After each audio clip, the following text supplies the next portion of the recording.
Entonces, ese sería el objetivo. ¿Están viendo mi pantalla? Sí, Sí, ya. Entonces, vamos a hablar de esto, ¿no? A ver, nosotros habíamos hablado del edema agudo de pulmón como algo derivado de una falla cardíaca. Eso se va a llamar edema agudo de pulmón cardiogénico, ¿no?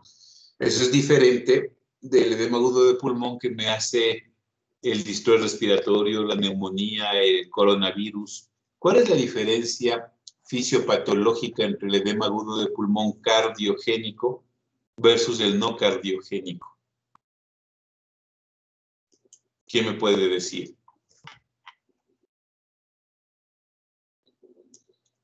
¿Cuál es la fisiopatología del uno y del otro?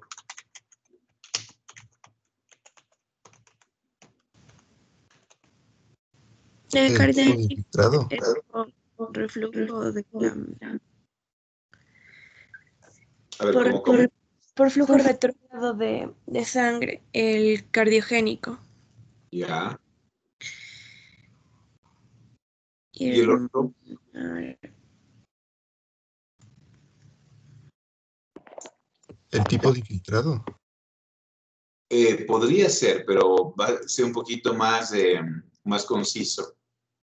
¿Cuál sería la diferencia entre el edema agudo de pulmón fisiopatológicamente, como te digo, ¿no? el uno es progresivo. ¿El uno es qué? Progresivo. A ver, este es el edema agudo de pulmón cardiogénico, ¿sí? Y este es el edema agudo de pulmón no cardiogénico, en este caso por SDRA, el síndrome de distrés respiratorio agudo. Entonces, ¿cuál sería la diferencia? Fisiopatológicamente yo les había dicho que el cardiogénico responde a una falla cardíaca izquierda o derecha. izquierda. Ya, entonces la falla cardíaca izquierda se daba porque sobrepasaba algo que se llamaba factor de seguridad, ¿sí? Y el factor de seguridad, ¿por qué estaba dado? ¿Quién me puede hacer acuerdo? Por la presión Por la presión coloidosmótica y la presión hidrostática. Muy bien. La presión coloidosmótica capilar, ¿sí? Que está prácticamente dependiente de quién. ¿Quién me da la presión coloidosmótica capilar? Albúmina. Exactamente. Las proteínas plasmáticas, y como la proteína plasmática por excelencia es la albúmina es la que me da el factor de seguridad, más bien dicho, la presión coloidosmótica capilar de 28. Y eso contrastaba con la presión hidrostática capilar, que en condiciones normales era ¿cuánto? 7. ¿Cuánto? Ya, era 7. Entonces, decíamos que el factor de seguridad básicamente era la resta de la presión coloidosmótica menos la presión hidrostática capilar, y por ende entonces su valor es de ¿cuánto? De 21 milímetros. Ya, dicho de otra forma, para que se dé el edema agudo de pulmón, la presión que está aquí, en este nivel que les estoy indicando, debe sobrepasar, ¿sí? Este 21 milímetros de mercurio para que empiece a haber trasudación de líquido a nivel alveolar y empecemos a tener edema agudo de pulmón. Entonces, ¿cuándo se daba eso? O sea, ¿en qué situación clínica se superaba ese factor de seguridad? Y habíamos dicho que se daba, por ejemplo, cuando había un fracaso cardíaco. Este fracaso se expresaba en qué? Por ejemplo, que el corazón no podía eyectar, ¿sí? Por ejemplo, un infarto agudo del miocardio, en una falla cardíaca en donde el componente sistólico es tan importante que el corazón no podía eyectar su contenido hemático. Esto se quedaba a este nivel y empezaba a ¿qué? Yo les decía que el corazón cuando falla a nivel de anterógrado, pero se expresa a nivel retrógrado. ¿Qué significa esto? Que un corazón infartado o un corazón en falla cardíaca franca no puede eyectar su contenido pero eso se expresa como a nivel retrógrado. Y eso significa que, como ustedes ven las flechas de aquí que les estoy indicando, la sangre que no puede ser inyectada se acumula en la aurícula, luego se expresa en las venas pulmonares, empieza a llegar a los capilares, y cuando llega al capilar, lo que sucede es que este factor de seguridad, esta presión hidrostática capilar, ya no es de 7, sino empieza a incrementarse. Y en el momento que el incremento de esta presión hidrostática iguala a la presión coloidosmótica y la supera, lo que va a pasar que es que con distribución bronquial, perdón, pues sí, con distribución vascular, el líquido empieza a salir. Y empieza a salir y me empieza a dar esto, ¿no? Que se llama edema agudo de pulmón. Entonces, la distribución usual, no podemos decir que es patognomónico, porque en medicina realmente la palabra patognomónico ha perdido protagonismo. ¿Qué distribución tiene un edema agudo de pulmón cardiogénico? Va a ser difuso, bilateral y con distribución en alas de mariposa. ¿Por qué en alas de mariposa? Porque sigue la distribución vascular pulmonar. Si ustedes ven aquí, ¿a qué les llama la atención esta distribución que es básicamente central con distribución hacia periférico? Parece alas de una mariposa abierta aquí, ¿no es cierto? Entonces, esa es la fisiopatología del edema agudo de pulmón.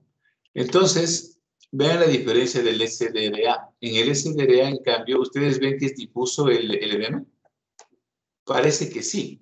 Pero la distribución es en alas de mariposa, o ustedes ven que predomina en este caso en la parte basal, bibasal, y lóbulos medio y língula en el lado izquierdo, pero en cambio en la parte apical como que no tiene una afectación importante, ¿no? El edema agudo de pulmón no cardiogénico, ¿cuál es la fisiopatología? Porque ya hemos dicho que en el cardiogénico, la patología es incremento de la presión hidrostática por fracaso ventricular izquierdo. Creo que eso queda claro. Pero ¿cuál es ahora entonces la fisiopatología de este otro edema agudo de pulmón que no responde a componente cardiogénico? ¿Quién me lo puede decir? Podría ser, por ejemplo, sustancias tóxicas que causen vasodilatación a nivel capilar. Muy bien. Tóxicos pueden ser una de las causas de edema agudo de pulmón no cardiogénico, ¿no? Por ejemplo, el cloro, ¿no? El cloro puede generar eso que él dice. Otra de las causas puede ser la sepsis, en donde, ¿qué tengo yo? Tengo sustancias vasodilatadoras que me generan fuga de líquido capilar y me generan este edema agudo de pulmón no cardiogénico. Podría ser el edema de altura, ¿sí? En donde el exceso de presión me genera también transudación, no por fracaso cardíaco. Podría ser alguna otra causa que me puedan decir.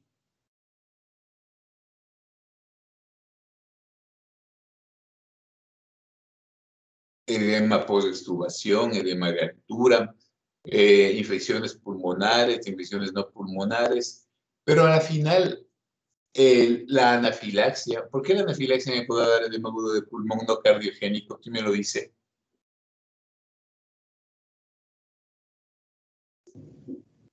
Por la vasodilatación. Ya, y la vasodilatación se da ¿por qué en la anafilaxia?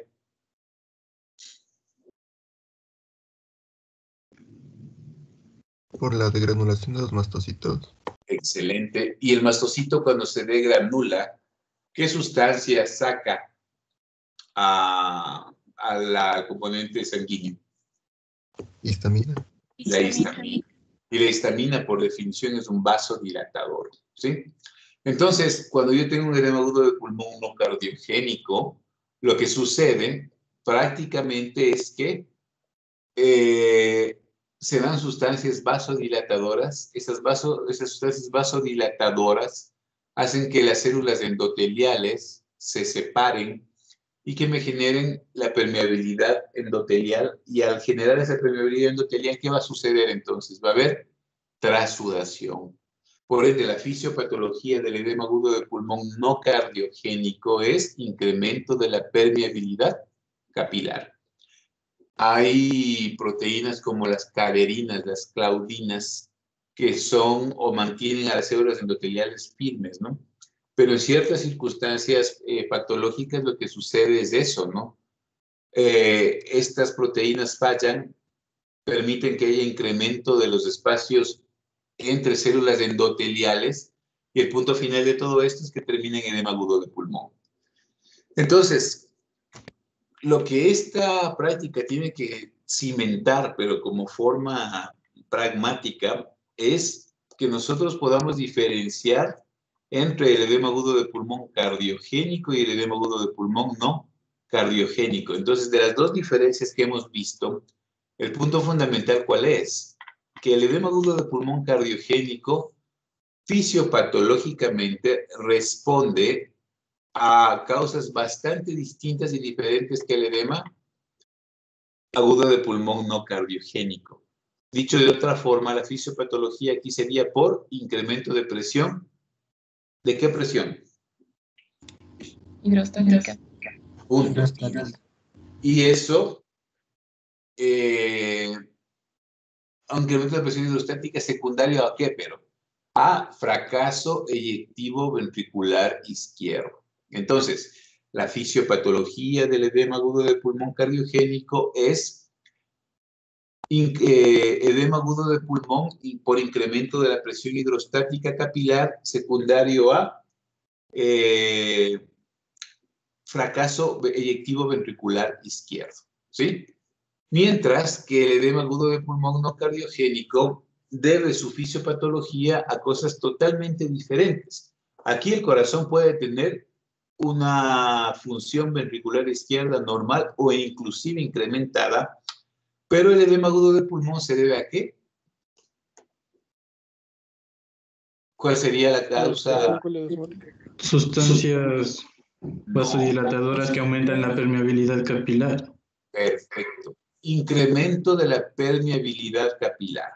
Entonces, cuando ustedes se enfrenten a un edema agudo de pulmón cardiogénico, la condición sine qua non es que haya fracaso ventricular izquierdo. Pero cuando ustedes se enfrentan a un edema agudo de pulmón no cardiogénico, el corazón puede estar funcionando en condiciones absolutamente normales y la causa de ese edema agudo de pulmón será por incremento de la permeabilidad capilar. Sea la etiología que sea, pues responderá a circunstancias específicas, como les decía.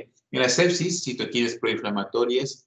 En la anafilaxia, sustancias vasodilatadoras como la histamina. En el edema agudo de altura, incremento de las presiones intrapulmonares. Pero tiene otro tipo de fisiopatología muy diferente al edema agudo del pulmón, y eso se traduce en la distribución del edema. En el edema agudo de pulmón cardiogénico, la distribución del edema sigue la distribución vascular, ¿no? Por ende tiende a ser difuso, bilateral y con patrón alas de mariposa, ¿sí? Sin que eso sea una condición, como les dije, sine qua non. Mientras que en el edema agudo de pulmón no cardiogénico es bastante distinta la distribución. Puede ser difusa, puede ser bilateral, pero no siempre con esa homogeneidad distributiva que tiene el edema agudo de pulmón cardiogénico. ¿Quedó claro o tienen alguna pregunta hasta ahí?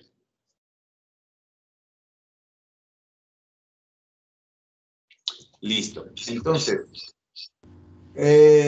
la membrana alveolo capilar, ¿cómo está formada? ¿Quién me puede decir? ¿Por qué? Porque este edema agudo de pulmón debe tener algún tipo de manifestación clínica, ¿no es cierto? ¿Y cuál sería la capital de todo eso? La principal manifestación clínica de eso que estamos viendo.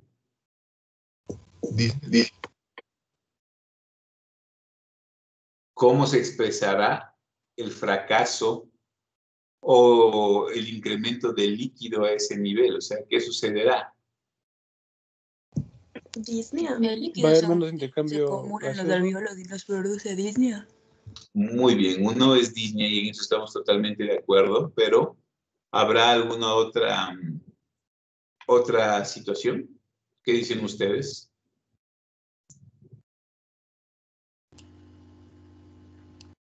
Sí, Doc, o sea, va a haber menos intercambio gaseoso. Muy bien. Entonces, la membrana alveolo capilar, que ustedes sí están viéndola acá, ¿no? Sí, Sí, doc. ¿Ya? Sí, doc. Entonces, este es el capilar, ¿sí? Y este es el alveolo, ¿ya? Entonces, ¿cómo se hace el intercambio gaseoso? El intercambio gaseoso se hace de la siguiente manera. Se da básicamente por gradiente de concentración y se da un efecto que se llama el efecto Haldane o efecto Haldane, ¿sí? En donde el alveolo está lleno de ¿qué, chicos? O sea, cuando uno respira, y eso es lo que vamos a ver y entender el día de hoy a nivel de gasometría. Cuando uno respira, ¿qué cantidad de oxígeno tiene uno a nivel del alveolo?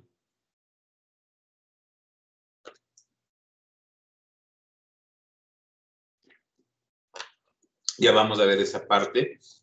Pero depende básicamente del aire atmosférico respirado. Lo que sí debemos tener claro es que a nivel alveolar hay más o menos oxígeno que a nivel capilar. Hay más. Por ende, por principio de difusión simple, el gas va a pasar de su sitio de mayor concentración a su sitio de menor concentración. Por ende, pasará del alveolo hacia el capilar, en donde, ¿qué va a suceder con ese capilar? Se va a llenar ¿de qué? De De oxígeno. oxígeno. Y la sangre va a unir, el oxígeno va a unirse a la hemoglobina, y la sangre oxigenada pasará del capilar pulmonar ¿a dónde? A las venas pulmonares, y en las venas pulmonares desembocan ¿en qué parte del corazón? En la aurícula izquierda. Excelente, en la aurícula izquierda. ¿Ya? Como efecto inverso, en cambio, el CO2, que es marcadamente alto en el glóbulo rojo, ¿debido a qué? Debido a que esa sangre venosa, porque al final llega por arteria pulmonar, sangre venosa, que está cargada de CO2. ¿Por qué? Porque viene trayendo todo el producto de desecho del metabolismo. Tiene cantidades de CO2 que son muy superiores a las que se encuentran en el aire alveolar. Por ende, por difusión mismo, pasa el CO2 de la sangre hacia el alveolo. Ustedes respiran, ventilan, botan ese aire y prácticamente se ha hecho el efecto de intercambio gaseoso. ¿Sí? Ahora bien, este proceso de difusión, ¿sí? Depende de qué, chicos. Depende de que la membrana alveolo, esta parte de aquí, capilar, tenga un grosor establecido. Y este grosor va a ser inversamente proporcional al intercambio gaseoso. ¿A qué me refiero? A que cualquier cosa que engrose esta membrana va a facilitar o a dificultar el intercambio gaseoso. Dificultad. Ya. Entonces, si es que un paciente supera su factor de seguridad, esta parte de aquí, ¿de qué se empieza a llenar? De líquido. De líquido. Eso. Y esta membrana llena de líquido, lo que va a pasar es que dificulta la difusión, muchísimo más la del oxígeno que la del CO2. ¿Quién me dice por qué? Porque el oxígeno se mueve con mayor facilidad que el CO2. Al revés. El CO2 es muchísimo más difusible, 20 veces más difusible que el oxígeno. Entonces, el CO2, aunque esto incrementa su grosor, no tiene mucho problema de difundir. El oxígeno, que tiene un peso molecular más alto, por ende una cinética de gases más baja, tiene más dificultad para coger y difundir cuando se engrosa esta membrana. ¿Cuál será entonces la conclusión clínica de un paciente con edema agudo de pulmón? ¿Retiene CO2? Muy poco, porque el CO2 es 20 veces más difusible. La expresión o el impacto clínico fundamental va a ser que el oxígeno es bajo. ¿Sí? ¿Por qué? Porque mientras más gruesa es la membrana alveolo-capilar, menos difusión tengo. Y ese es el razonamiento final de todo esto. Con base a ese razonamiento, entonces, ¿cómo sería el tratamiento clínico de un paciente con edema agudo de pulmón que llega a sus manos del centro de salud, en donde están haciendo ustedes la rural? ¿Cuál sería la connotación? Hay que darle oxígeno. hay que darle oxígeno. ¿Con qué objetivo? Con el objetivo de incrementar gradiente. Si yo doy oxígeno, que normalmente en la atmósfera, ¿en qué porcentaje está el oxígeno? 21%. En 21%. Si ustedes llegan y por una bigotera, sí, o por una mascarilla de oxígeno, le elevan a 40%, significa que ahora ese paciente que recibía 21% de oxígeno y 79% de nitrógeno, ahora está recibiendo 40% de oxígeno y 60% de nitrógeno. Al tener más cantidad de aire alveolar con oxígeno, la difusión se facilita y el paciente con edema agudo de pulmón, ¿qué empieza a tener? Mejoría clínica.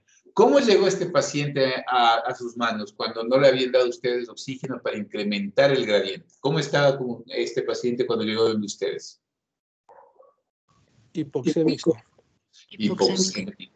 Por lo que hemos razonado, porque el incremento de la membrana capilar me genera trastorno de la difusión. Ese trastorno de la difusión hace que el oxígeno que llega a la sangre sea menor y el paciente está taquipneico, está disneico y está con hipoxemia en la analítica por gasometría. Pero al yo darle incremento del gradiente, dándole mayor cantidad de oxígeno, mayor concentración de oxígeno, lo que hago por definición es que ese paciente prácticamente esté mejor clínicamente, por un lado. Por otro lado, ¿qué más debería ayudar a este paciente concomitantemente con el oxígeno? Me refiero a farmacológicamente. ¿Qué más debería darle? Diuréticos. Diuréticos. ¿Qué diurético? De ASA. Furosemida habría que darle. Perfecto, porque lo que necesito es que este exceso de líquido que está acumulado en la membrana alveolo-capilar disminuya para que el paciente esté bien. Entonces, el tratamiento para un paciente que llega con edema agudo de pulmón cardiogénico básicamente radica en dar oxígeno para incrementar el gradiente y dar un diurético de ASA a dosis importantes para que el paciente se libere de ese exceso de líquido que tenemos a nivel de la membrana alveolo-capilar. ¿Ha quedado claro? ¿O tienen alguna pregunta o alguna cosa que deseen que les repita? Y tal vez el paciente aquí puede cursar con tos. Esa pregunta es excelente. ¿Quién le responde? ¿Puede o no puede cursar? De hecho, cursa con tos. ¿Por qué cursa con tos? Porque los receptores de la tos tienen una distribución bastante particular y una de ellas es estar dentro del alveolo. Cuando el alveolo se llena de algún tipo de contenido que no sea oxígeno, la tos es una condición que se va a presentar de forma universal. Por ejemplo, si el alveolo se llena de pus, ¿cómo se llama la enfermedad? Neumonía. ¿Qué intenta hacer el cuerpo con esa pus? Botarla. ¿Cómo la bota? Tosiendo. Si el alveolo se llena de sangre, por ejemplo, en una hemorragia alveolar aguda, por ejemplo, en un trauma contuso pulmonar, ¿cómo intenta sacar esa sangre que tiene dentro del alveolo del cuerpo? Tosiendo. E igualmente, si es que el líquido aquí se vuelve excesivo, inicialmente el líquido ¿dónde va a estar? ¿A nivel intersticial o a nivel alveolar? Inicialmente, cuando se rompe el factor de seguridad. Intersticial. Intersticial, perfecto. Pero si ustedes no hacen nada clínicamente para que eso mejore, el cuerpo busca desesperadamente eliminar este exceso de agua que está a nivel de la membrana alveolo-capilar y lo que hace es que el exceso hídrico trasuda, ¿a dónde? Al espacio alveolar. Y el rato que este líquido trasuda al espacio alveolar, inmediatamente, ¿qué se produce? Tos, ¿sí? Por ende, el cuadro típico de un edema agudo de pulmón de características cardiogénicas es un paciente que ha desarrollado disnea, taquipnea y tos. Básicamente es como les va a llegar el paciente con alteraciones a nivel pulmonar por un corazón descompensado, ¿sí? ¿Alguna pregunta? Si yo doy diurético y el diurético empieza a ser efectivo clínicamente, uno de los síntomas que van a desaparecer, ¿cuál es? La tos. ¿Sí? ¿Alguna otra pregunta? Que la pregunta de la tos estuvo bastante pertinente, ¿no? ¿Todo claro? Sí, doctor. Listo. Ahora, la gasometría arterial tiene dos utilidades básicas, que es darme un panorama de lo que es el equilibrio ácido-base, por un lado, y el otro darme un panorama de lo que es la oxigenación tisular en los pacientes, ¿sí? Dentro de las cosas que tiene la gasometría y que reportan son tres fundamentales que son las que se miden en gasometría. Todo el resto de parámetros son calculados, pero la presión arterial de oxígeno, la presión arterial de CO2, ¿sí? Y el pH son las cosas que se miden en la gasometría. Todo el resto, como bicarbonato, exceso de base, se calcula, ¿no? Eso significa que un gasómetro básico lo que tiene es electrodos para medir PaO2, PaCO2 y pH. ¿Quién me puede explicar, basados en la ley de Boyle, cuál es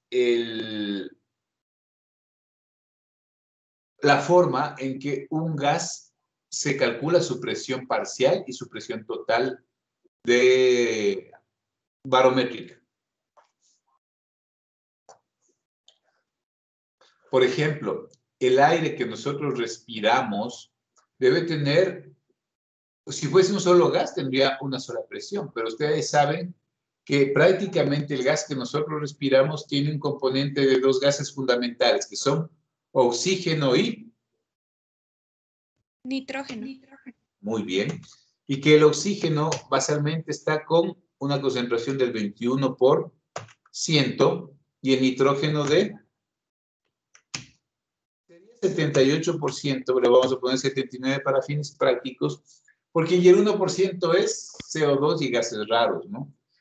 Entonces, la presión atmosférica, ¿a qué se refiere, chicos?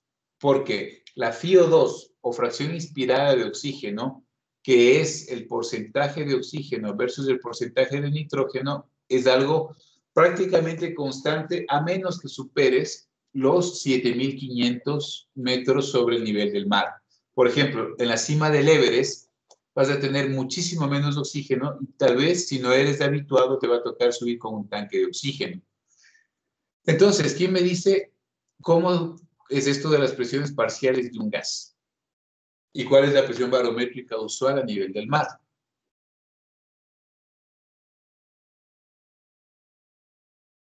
De eso va a derivar el concepto de que en Guayaquil y en Quito, Guayaquil a nivel del mar, Quito ciudad de altura, aunque el 21% de oxígeno es igual en los dos sitios, en Quito hay menos oxígeno que en Guayaquil. ¿Quién me dice la razón?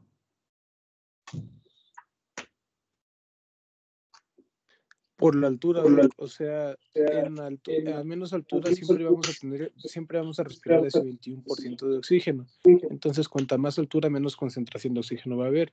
Y en la costa, cuanto menos altura, mayor concentración de oxígeno va a haber en la atmósfera. ¿Pero por qué? Porque sí, lo que tú dices estamos de acuerdo, pero ¿por qué? ¿Cuál es la razón?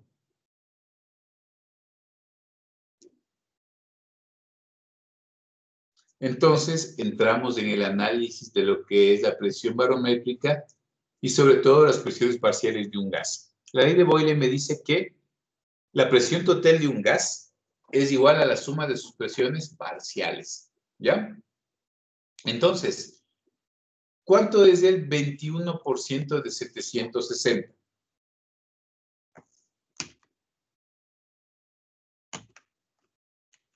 160. ¿Sí? ¿Y cuánto es el 79% de 760? 600. ¿Ya? Entonces, el aire a nivel del mar, que es 760, ¿sí tiene cuánto? 160 milímetros de mercurio de oxígeno y 600 milímetros de mercurio de nitrógeno. Si yo sumo, voy a sacar la presión total del gas a nivel del mar. Pero ¿cuál es la presión barométrica en cambio a nivel de Quito? ¿Es 760 o no? 580. 547. Si ustedes sacan el 21% de 547, sáquenlo. ¿Cuánto es?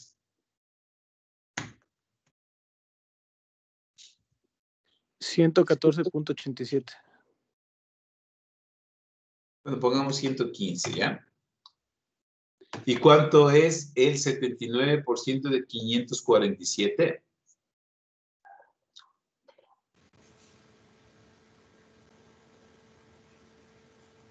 $432. Y es así, ¿ya?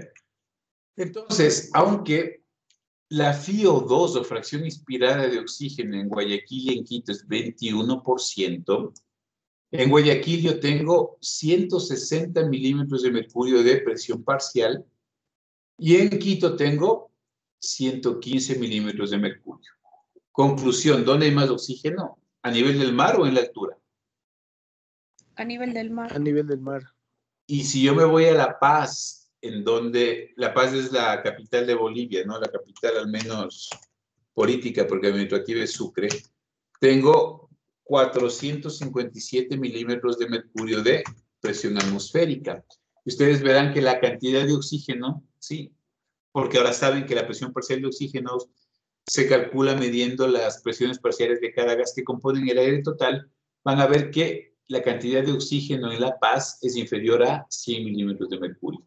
Y si me voy al Everest, en donde la presión total es de 212, tendré 30 milímetros de mercurio de oxígeno, ¿sí? Es decir, a medida que yo subo, la cantidad de oxígeno se merma y evidentemente se da por esto, no porque baje la FiO2 o fracción inspirada de oxígeno, sino porque baja la presión barométrica. ¿Y esto se da por qué? ¿Por qué creen que aquí a nivel del mar hay más presión que a nivel de Bogotá? Bogotá es una ciudad que está a 2.600 metros sobre el nivel del mar. ¿Quito está a cuántos metros sobre el nivel del mar? 2800. Ajá, es un poco más alto que Bogotá. Por ende, su presión es un poquito más baja, es 547, Bogotá es 560.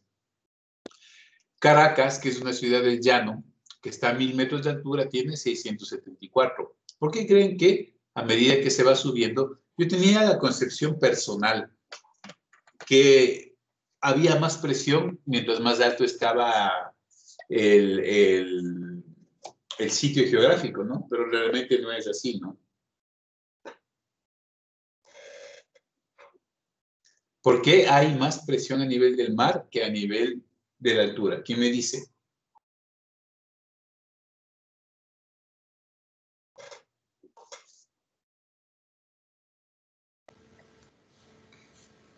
A ver, mediten, chicos, ¿por qué? La presión de un gas, la presión de un líquido depende de la fuerza que hace con respecto La compresión, a la... Doc. Exactamente. Entonces, ¿por qué? ¿Por qué a nivel del mar tengo esta presión y a nivel de Quito o de Bogotá tengo una presión más baja y si sigo subiendo sigue siendo más baja? Y la respuesta es la siguiente. Cuando yo estoy a nivel del mar, la cantidad de aire que tengo desde la atmósfera hasta el suelo es mayor o menor que la cantidad que tengo desde la atmósfera hasta la ciudad de Quito. ¿Dónde hay más gas? A nivel del mar. A nivel del mar. Lógico. Si ustedes ven acá, miren. Entonces, ¿qué pesa más? ¿Toda esta cantidad de aire sobre el nivel del mar o toda esta cantidad de aire sobre Quito? Ustedes van viendo, mientras uno va subiendo, la cantidad de aire es menor y pesa menos. Por ende, la presión que ejerce es menor. Si me voy al Everest, que está prácticamente besando la atmósfera, la que tengo como cantidad de aire es mínima. Entonces, la presión atmosférica es más grande a nivel del mar. ¿Por qué? Por la cantidad de aire que hay desde la atmósfera hasta el nivel del mar. Y va disminuyendo mientras se sube de altura justamente por el efecto inverso. Hay menos aire desde la atmósfera hasta la altura. ¿Queda claro? ¿O no? Sí, doctor. ¿Ya?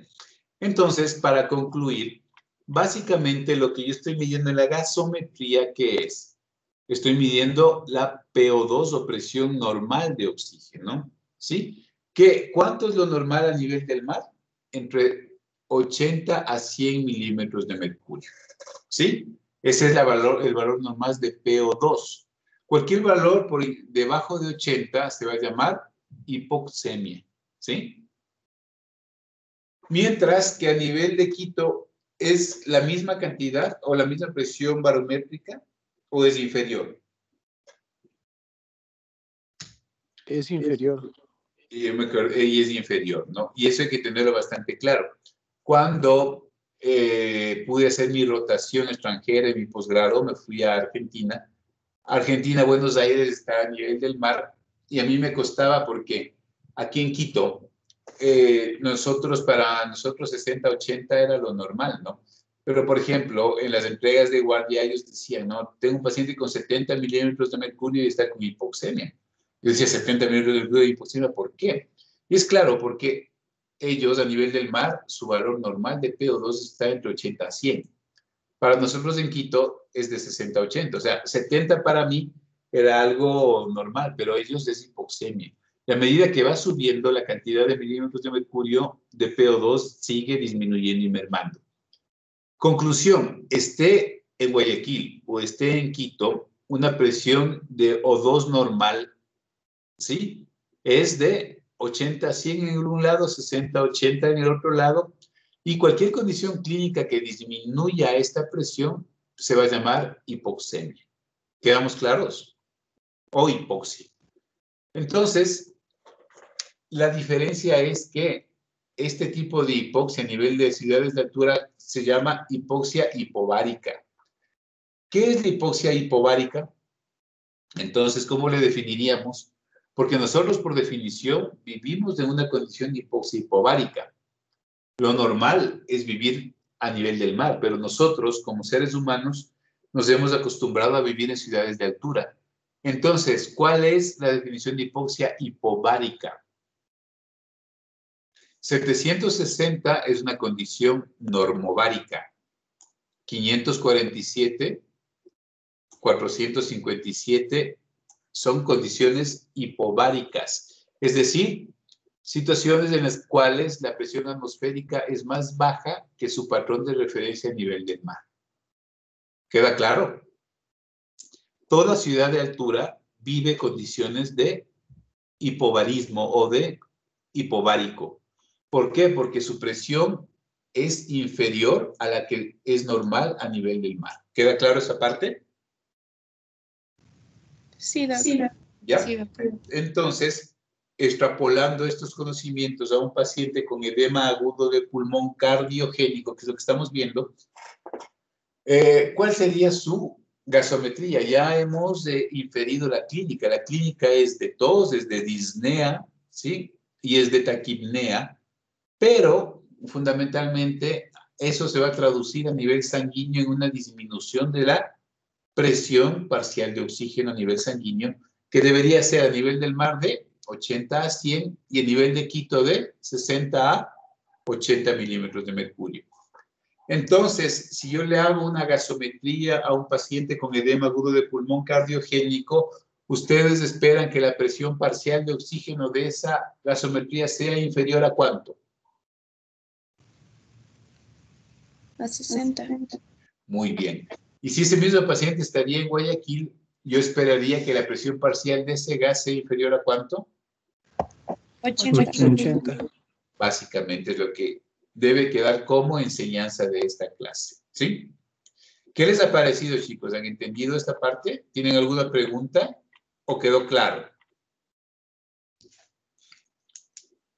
Contextualizando entonces, tienen que, luego de esta clase asincrónica, entender lo que es el edema agudo de pulmón cardiogénico y no cardiogénico, entender la fisiopatología por la cual se produce el uno y el otro, que en el uno era incremento de presión hidrostática, en el otro era incremento de la permeabilidad capilar. Tienen que entender lo que es el factor de seguridad, que ya lo hemos hablado varias veces. Tienen que entender que el fallo ventricular izquierdo se siente a nivel anterogrado, pero se expresa a nivel retrógrado y se expresará como edema agudo de pulmón, y que la distribución difusa bilateral en alas de mariposa se da justamente porque el edema sigue la distribución vascular pulmonar por razones obvias. Y tienen que entender que la clínica del edema agudo de pulmón es básicamente 3 signos cardinales, que son edema agudo, que se expresa con tos, taquipnea, disnea, que con base a lo que hemos conversado, uno entiende que cuando esto se da, el sitio anatómico o microanatómico histológico afectado es la membrana alveolo capilar, y que cuando esa membrana alveolo capilar se incrementa su grosor, afecta a un proceso fisiológico que se llama difusión. Y que la difusión es lo que permite que el oxígeno excesivo a nivel alveolar entre al capilar y se vaya a la sangre, y el CO2 excesivo a nivel capilar salga del capilar y se vaya al alveolo. Que cuando eso se incrementa es inversamente proporcional a la difusión. Dicho de otra forma, mientras más gruesa es la membrana alveolo-capilar, menos difusión se tiene. De ahí deriva que el tratamiento del edema agudo de pulmón, que prácticamente es incrementar el gradiente de concentración de oxígeno, dando oxígeno, ¿sí? Y dando un diurético de asa de forma agresiva para disminuir la cantidad de líquido a nivel de la membrana alveolo-capilar y facilitar nuevamente la difusión. Y que uno de los exámenes que más apoyo y ayuda me van a dar en este tiempo es la gasometría arterial. ¿Por qué? Porque la gasometría arterial debe expresar lo que está pasando clínicamente mediante hipoxemia. Y que la hipoxemia no es una condición estática, porque geográficamente la presión hidrostática o barométrica, más bien dicho, difiere dependiendo del sitio en donde estamos. ¿Por qué difiere? Porque mientras más elevado el sitio, menos presión atmosférica y por ende menos cantidad de oxígeno. Y eso me hace que, partiendo de 2 puntos geográficos de referencia, sé que en Guayaquil, y si yo voy a hacer la rural en Guayaquil o en un sitio a nivel del mar, sé que la presión normal de oxígeno es entre 80 a 100. Y si me quedo en Quito o en ciudades similares, la presión normal es de 60 a 80 milímetros de mercurio. Que lo que yo esperaría en un paciente con edema agudo de pulmón es que esos valores normales estén por debajo. ¿Por qué? Porque estoy tratando de situaciones de hipoxemia. ¿Quedó claro, chicos? ¿O tienen alguna pregunta?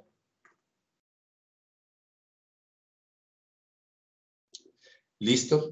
Entonces, con eso terminamos la sincrónica del día de hoy y espero que los objetivos de la clase se hayan cumplido y ustedes tengan las herramientas técnicas, académicas para identificar un edema agudo de pulmón, ver cómo se expresa y entenderlo. ¿Sí? Quedaríamos ahí y nos veremos en las clases del día jueves. Cuídense mucho. Gracias, Gracias, Doc. Gracias, Doc. Hasta luego. Gracias, Doc. Doc.